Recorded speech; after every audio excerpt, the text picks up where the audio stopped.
Aye, it's Wednesday the 30th of December. So here we are, this will be the last sermon in the garden for this year. And what a year it's been. So much has happened that we couldn't have imagined. One day I'm sure we'll look back and see this as quite a turning point in our lives. A turning point maybe in history.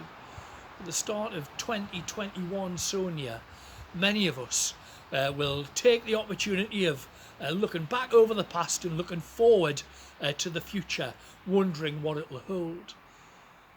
Today's reading is Luke chapter 2, and that does a little bit of looking back and looking forward.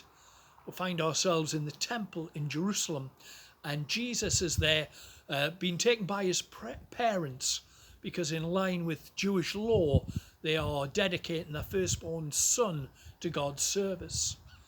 And while they're in the temple, they encounter a woman, Anna, an elderly woman who is a prophetess. And Luke tells us about her by starting off in her early life and saying she was married at an early age, and then tragically after 7 years she found herself widowed, and that was quite a turning point in her life. She could have allowed her loss to define the rest of her life in a negative way, and it would be very difficult for a woman without the support of a husband or another male relative back in New Testament times. But Anna didn't allow that event to drag her down. Instead, she decided to use the rest of her life very positively, living constantly in the temple, worshipping and praying. A lifetime spent in tune with God allowed Anna to recognise who Jesus was, and she spoke to the crowd, and she also spoke to Jesus' parents about his destiny. So for us, as we look back over 2020, we may see events that could drag us down if we let them, but we don't want to go down that road. If, like Anna, we search for a positive way forward, I'm sure God will help us to use our lives fruitfully. Today's reading ends by encouraging us to look towards Jesus' future. It says this: when Joseph and Mary had done everything required by the law of the Lord, they returned to Galilee, to their own town of Nazareth. And the child grew and became strong. He was filled with wisdom, and the grace of God was upon him.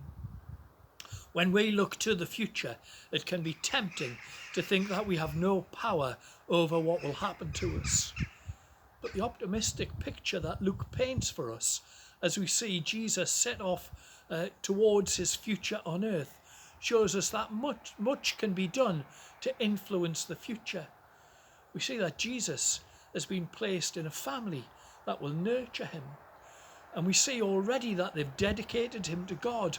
In other words, they're nurturing him spiritually. And now they set off for Nazareth, where he'll be safe and nurtured physically until the time of his ministry begins. As a result, we're told that he grows strong, wise, and full of grace.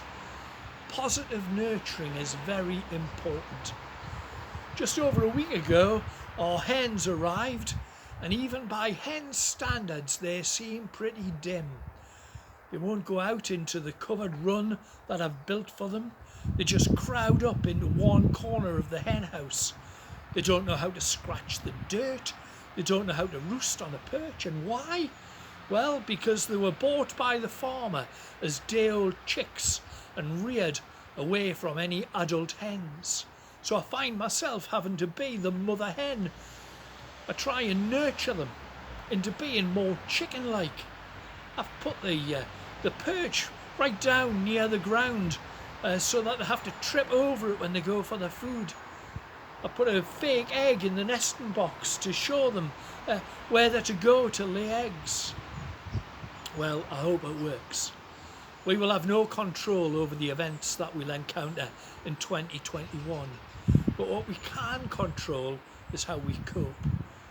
So maybe we should make a New Year's resolution to nurture our faith, to look after ourselves physically. Remember, our bodies are God's temple. And to look after ourselves spiritually. Ask, what does God want of us in 2021? Then, maybe, like Jesus, we will grow stronger, wiser and more gracious. If we nurture our faith, we will be ready for whatever 2021 holds.